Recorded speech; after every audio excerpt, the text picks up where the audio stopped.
ایک فقیر دروازے پر مانگنے آیا. اس نے کہا جی مجھے 10 روپے دیں ورنہ آپ کا مکان الٹ جائے گا.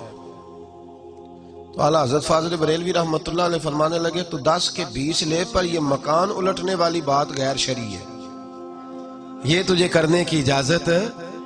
آج یہ ساری ذوف اعتقادی لوگوں نے ہمارے کھاتے میں ڈال دی ہے.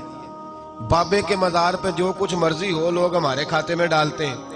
ان باتوں کو سنیں اور یاد رکھیں کہ ان کا نظریہ کیا ہے.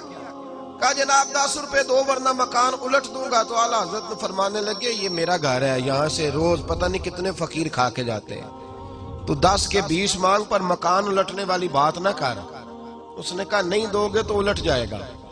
اعلیٰ حضرت کے چھوٹے بیٹے مولانا مصطفیٰ رضا خان صاحب ابھی 4-5 سال کی عمر تھی، تو دوسری منزل پر، بالائی منزل پر دوسری منزل کی چھت پہ کھیل رہے. عورتیں تھوڑی کمزور ہوتی ہیں، جلدی ڈر جاتی. کہا 10 روپے دو ورنہ مکان الٹ جائے گا. اعلیٰ حضرت فرمانے لگے 10 کے 20 لے لے، پر یہ مکان الٹنے والی بات تیری غلط ہے، اسے چھوڑ دے. بحث ہونے لگی تو اندر سے فاضل بریلوی کی والدہ بولی، کہنے لگی احمد رضا دے دو، فقیروں سے نہیں الجھا کرتے. کہنے لگے اماں جی میں فقیر سے نہیں الجھ رہا، اس سے الجھ رہا ہوں جو غیر شرعی بات کر رہا ہے. کس نے اجازت دی ہے اس کو یہ لفظ بولنے؟ کیوں کہتا ہے ایسا؟ جب آپ نے یہ بات کہی تھوڑی تکرار بڑھی تو حضور مفتی اعظم چھوٹے بیٹے اعلیٰ حضرت کے پیر پھسلا، دوسری منزل سے گردن کے بل زمین پہ گرے.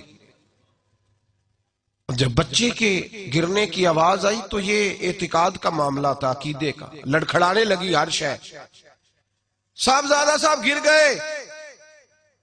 والدہ زور سے پکاری، کہا تجھے کہا تھا نہ فقیروں سے الجھ، دیکھنا بچہ گر گیا ہے.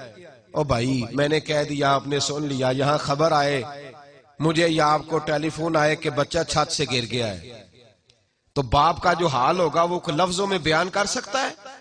بکھر جائے گی. کہا اعلیٰ حضرت سے یہ نظریہ دیکھو میرے امام کا. پتہ نہیں لوگوں نے کہاں بیٹھ کے جھوٹ بولنے شروع کر دیے، اور اتنے بڑے آدمی کے بارے میں اس قدر زیادہ کمزور زبان لوگوں نے بولی.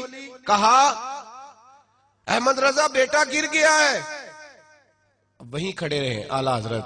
جب یہ لفظ سنتا میں اور آپ ہوتے تو بھاگ جاتے. وہیں کھڑے کھڑے اعلیٰ حضرت فرمانے لگے اماں ایک مصطفیٰ رضا ہے، میرا 1000 بھی ہو تو میں اپنے نبی کی شریعت پہ قربان کر دوں گا، میں قربان کر دوں گا. میرا بیٹا اس فقیر کی وجہ سے نہیں گرا، اس کی وجہ سے نہیں گرا، کسی اور وجہ سے گرا ہے، اور میں اس لب و لہجے میں پھر بھی اس کی بات ماننے کو تیار نہیں.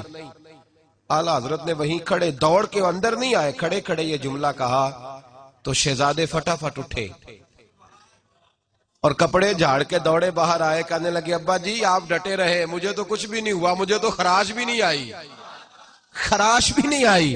اعلیٰ حضرت مسکرا پڑے. اماں کہنے لگی بیٹا یہ کیا ہوا؟ فرمایا میرا رب میرا عقیدہ آزما رہا تھا، میرا رب مجھے آزما رہا تھا. اور اب اعلیٰ حضرت فاضل بریلوی نے اپنا جوتا الٹا کیا اور اس فقیر سے کہنے لگے تو کیا سمجھتا ہے؟ اگر تیرے اندر کوئی فقر ہے تو میرا جوتا سیدھا کر کے دکھا. ایٹ سیٹ تے پکھڑا کوار گندل اسی اور بھی بوٹیاں جاننے ہیں، تو کیا سمجھتا ہے؟ کر اس کو سیدھا کر کے دکھا. اس نے پورا زور لگایا تو سیدھا نہیں ہوا. فرمایا تیری حیثیت یہ ہے کہ تو جوتا الٹ نہیں سکتا، اور تو یہاں بیٹھ کے فرمایا میں کرامت کا قائل ہوں. ہم کرامت کے قائل ہیں، پر اس کی کرامت کے قائل ہیں جو کرامت وہ دکھائے پہلے رسول اللہ کی سنت کی پابندی بھی کر کے دکھائے.